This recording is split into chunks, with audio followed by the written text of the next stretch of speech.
A $5 billion redevelopment is replacing one of Las Vegas's most iconic properties, and the numbers behind it suggest something deeper is unfolding beneath the surface. Why is this happening now, at a time when the Strip is already facing structural pressure? What is being hidden inside a lease agreement that requires nearly $90 million in annual payments before the new resort even opens? And who is really benefiting from a transition that erased 3,300 jobs in a single day? At the same time, a second risk is emerging. A market shifting away from gambling is now being asked to support one of the largest capital bets in Strip history. This is not just redevelopment, it is a structural test. If you value clear, data-driven analysis, consider subscribing and enabling notifications so you don't miss what comes next. November 22nd, 1989. That was the exact date the Mirage opened on the Las Vegas Strip under Steve Wynn and President Bobby Baldwin. The project cost approximately $630 million, making it one of the most expensive casino developments ever built at the time. But its significance was not just financial. The Mirage introduced a new model, a fully integrated mega resort that combined luxury accommodations, large-scale entertainment, and free public attractions designed to draw mass foot traffic. The Volcano Show, visible directly from Las Vegas Boulevard, became a defining feature. It was not monetized directly, it was a demand generator. The strategy was simple. Attract a broad audience. Convert that audience into gaming revenue. At the time, gaming accounted for the majority of resort income. The Mirage did not need to charge for every experience. Volume compensated for margin. For more than 3 decades, this model shaped the Strip. But by the early 2020s, the environment had changed. Non-gaming revenue began to dominate. According to the Nevada Gaming Control Board, gaming contributed as little as 24% of total Strip revenue in recent reports. At the same time, operating costs increased. Labor, energy, and capital expenditures all moved higher. Then came the structural shift. In 2022, MGM Resorts International agreed to sell the operating rights of the Mirage to Hard Rock International, owned by the Seminole Tribe of Florida, for $1.075 billion. The vision was no longer preservation. It was replacement.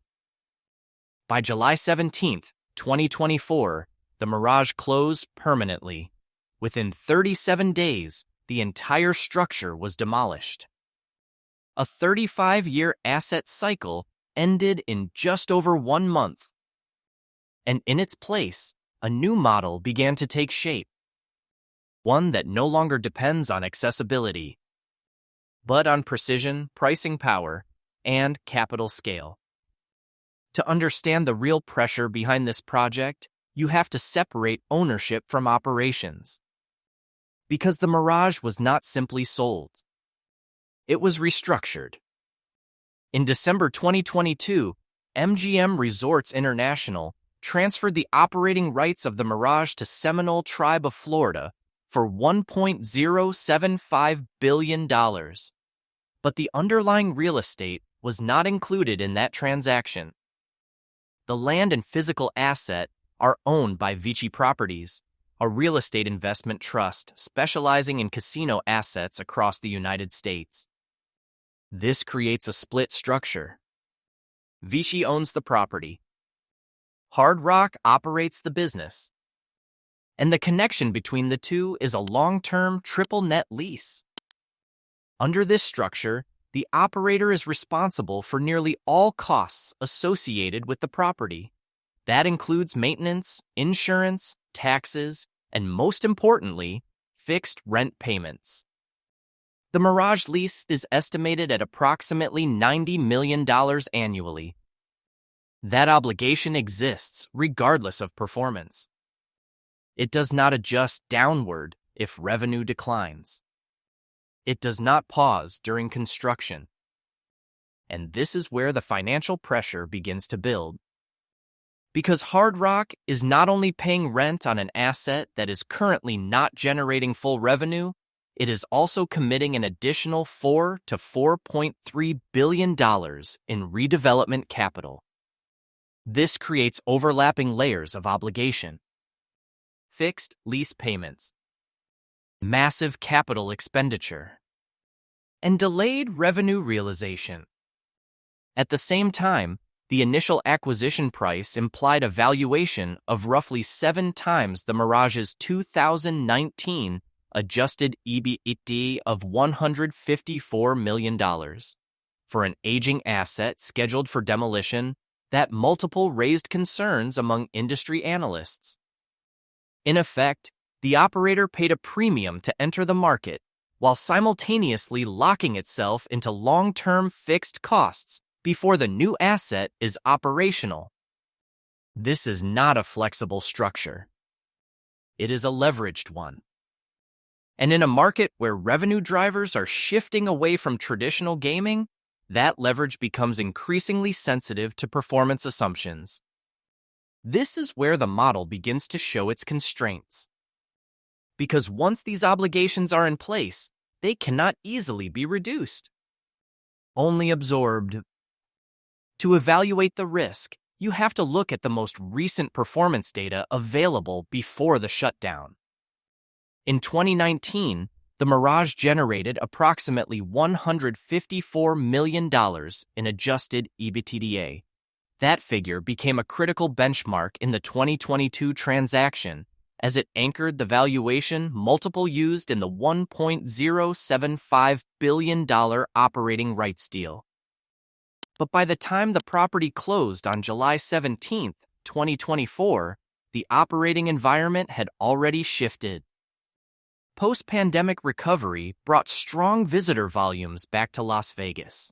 According to the Las Vegas Convention and Visitors Authority, total visitor volume reached over 40 million in 2023, approaching pre-2020 levels.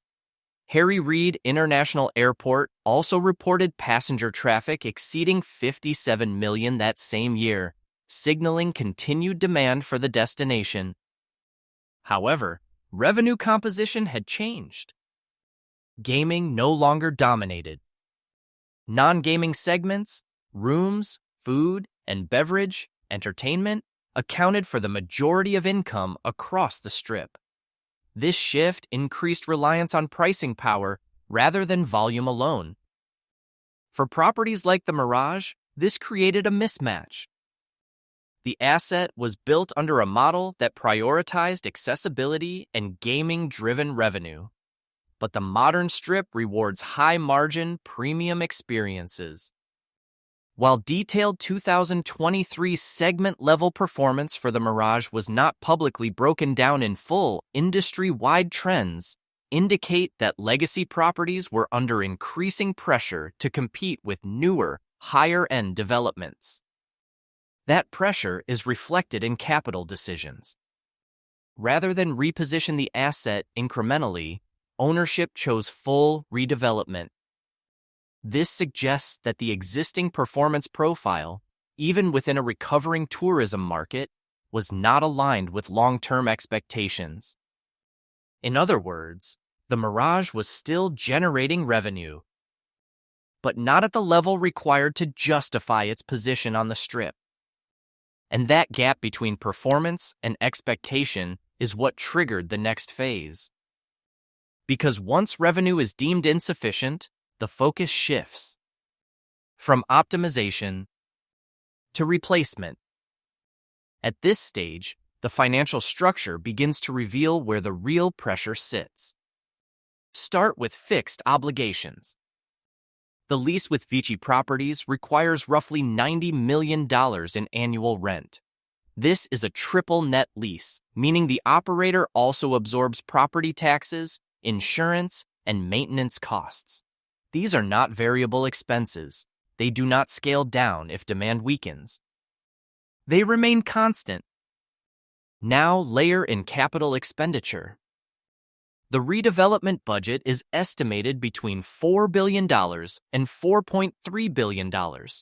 This is not phased investment. It is front-loaded.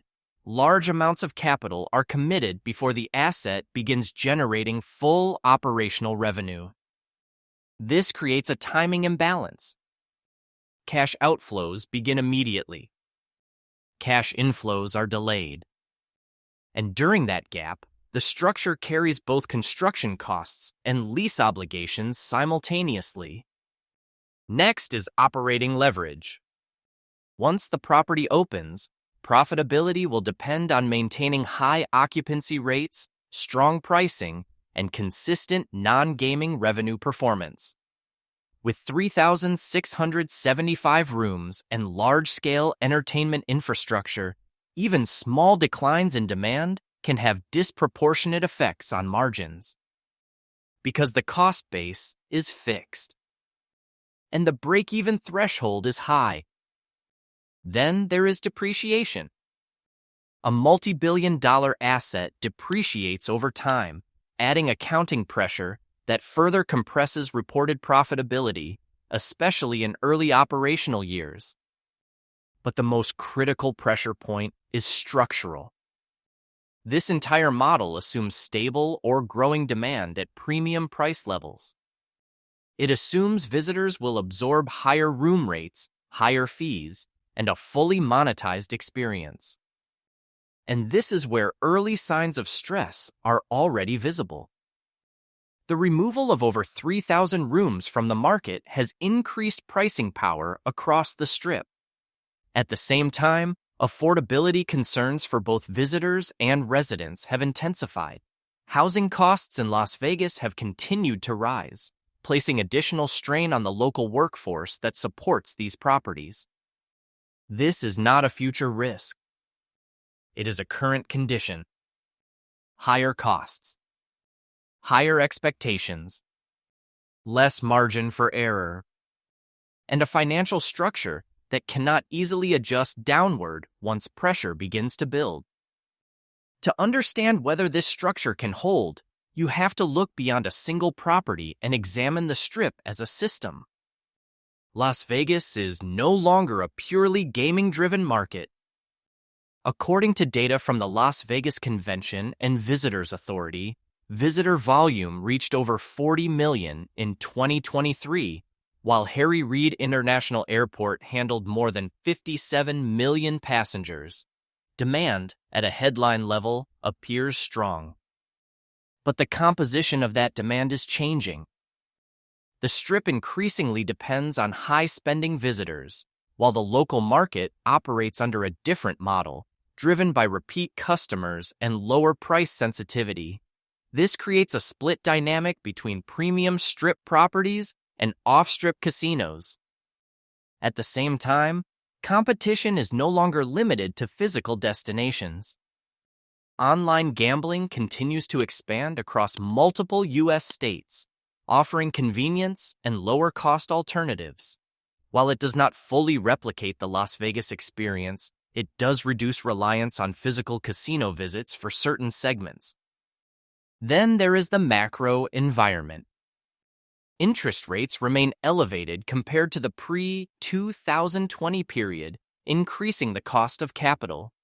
Inflation has affected both consumers and operators. Travel, dining, and entertainment expenses have all risen, compressing discretionary spending for middle-income visitors. This creates a narrowing effect.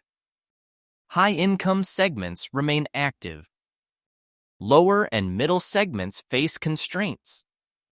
And that directly impacts a model increasingly dependent on premium pricing. The Strip is adapting by focusing on luxury positioning, large-scale entertainment, and integrated resort ecosystems. But that strategy carries its own risk because it reduces diversification across income groups and increases dependence on a narrower segment of demand. In stable conditions, that can drive strong margins. In volatile conditions, it introduces sensitivity. which means the sustainability of any single project is now tied to the stability of the broader market, not just its own performance. On the surface, everything points to growth. A $4.3 billion redevelopment, a 660-foot landmark tower, expanded capacity, a modernized resort designed to compete at the highest level of the Strip. But beneath that surface, the structure tells a different story. More capital has been committed. More fixed costs have been locked in. And more revenue is required just to sustain the model. At the same time, accessibility has declined. Over 3,300 stable jobs were removed in July 2024, replaced by temporary construction roles and future projections that may not fully materialize until late 2027. Free public attractions have been eliminated. Pricing pressure across the Strip has increased. So the paradox becomes clear. The system is expanding in scale while narrowing in participation. It is generating higher top-line potential while increasing dependence on fewer, higher-spending customers. And that creates a structural imbalance. Because growth, in this case, is not reducing risk. It is concentrating it. Which means any deviation in demand, pricing power, or operating performance carries amplified consequences. Not gradually, but immediately. So the question is no longer whether the guitar-shaped tower will open. It will. The real question is whether the structure behind it can sustain itself over time. Because this project represents more than a redevelopment. It reflects a broader shift in how Las Vegas operates, from volume to precision, from accessibility to pricing power, from diversified demand to concentrated high-margin segments. And that shift is still being tested. If visitor demand remains strong, if pricing holds, and if the new model performs as expected, this becomes the blueprint for the next generation of the Strip. But if demand softens, if pricing resistance increases, or if operating costs continue to rise, the same structure becomes significantly more fragile. This is not a short-term outcome. It is a long-term stress test. And it is already underway. If you want more deep, data-driven breakdowns of how the Las Vegas Strip is evolving beneath the surface, consider subscribing, turning on notifications, and exploring the next video in this series. Because the real story is not what is being built. It is whether the system behind it can hold.